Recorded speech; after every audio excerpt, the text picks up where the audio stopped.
कहानी माँ की ममता। चलो ना माँ, और कितनी देर लगाओगी? बस बस आ गई। ये क्या माँ, ये सब क्या है? मैंने बोला था ना वहाँ सब कुछ मिलेगा, फिर भी तुम नहीं मानी। अरे बेटा, इसे ढूंढना थोड़ी है, गाड़ी जब जा ही रही है तो ये भी साथ ही चला जाएगा। तुम भी ना माँ, तुमसे कुछ भी कहने का कोई फ़ायदा नहीं। माँ ने हाथों से खाने का टिफ़िन अपने हाथ में लेते समय माँ के हाथों का स्पर्श प्रमोद को कुछ ठीक नहीं लगता है। वह माँ से कहता है, अरे माँ, जाकर हाथ धो लो, तुम्हारे हाथों में शायद कुछ लगा है। माँ ने कहा, नहीं नहीं बेटा, ये तो ऐसे ही हैं। थोड़ी ही देर में वह शिमला की सैर को निकल पड़ते हैं। आज बहुत दिनों बाद प्रमोद को ऑफिस से 3 दिन की छुट्टी मिली है, जिसका लुत्फ़ उठाने वो अपने छोटे भाई बहन और अपनी माँ के साथ शिमला जा रहा है। ये उनका पहला मौका है जब वह अपने शहर से इतनी दूर है। शिमला की वादियाँ वाकई काफ़ी खूबसूरत है, उन्हें बहुत अच्छा महसूस हो रहा है। हर तरफ बर्फ़ गिरी है। अपना शहर भी काफ़ी खूबसूरत है, मगर शिमला की तो बात कुछ निराली है। चारों तरफ सफ़ेद चादर ओढ़े प्रकृति की स्वरूप मन को मोहने के लिए काफ़ी है। प्रमोद अपने 2 भाई बहन और अपनी माँ के साथ वहाँ एंजॉय करता है। काफ़ी देर घूमने फिरने के बाद वह होटल चले जाते हैं, जहाँ प्रमोद खाने का ऑर्डर करता है, मगर माँ खाने का टिफ़िन निकालती है। तब प्रमोद कहता है, माँ, मैंने तुमसे कहा था कि सब कुछ वहाँ मिलेगा, मगर तुम ज़िद करके सारा सामान यहाँ ले आई। अब बताऊँ, सब ढोके लाने से क्या फ़ायदा हुआ जब यहाँ सब कुछ उपलब्ध है, वह भी ताज़ा। तब माँ हंस के कहती है, अरे बेटा, माँ के हाथों का बस कुछ दिन और खा ले।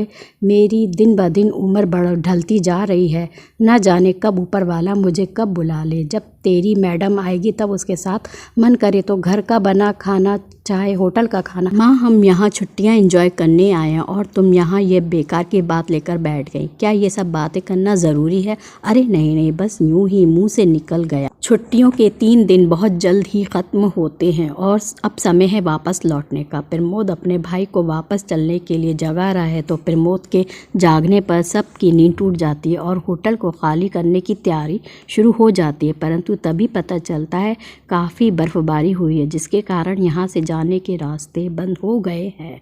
अब तो बर्फ़ छटने के बाद ही यहाँ से जाना संभव हो सकेगा।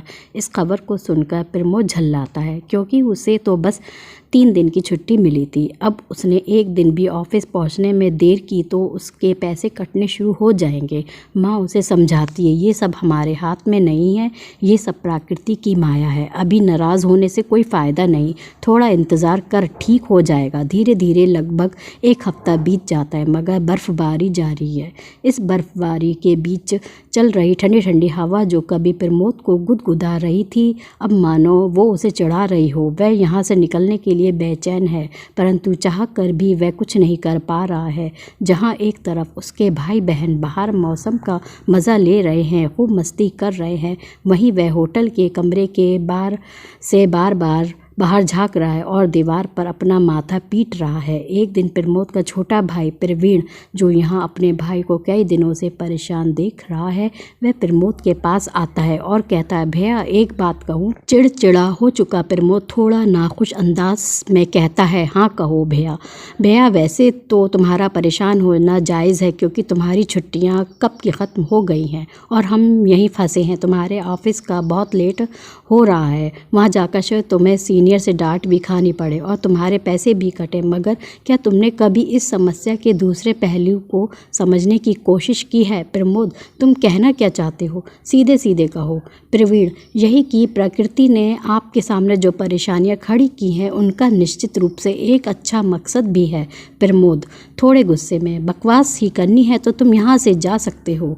प्रवीण, नहीं नहीं भैया, ऐसी बात नहीं है। प्रमोद, तो कैसी बात है? प्रवीण, क्या तुमने कभी माँ के हाथों को देखा है, उन्हें स्पर्श किया है? रात दिन हमारे लिए काम करते करते उनके हाथ बिल्कुल कठोर और खुरदरे हो गए थे। उसे कभी एक पल की फुर्सत नहीं मिली, परंतु यहाँ होटल में लगभग 10 दिनों से रहते हुए उसे एक प्लेट भी धोना नहीं पड़ा।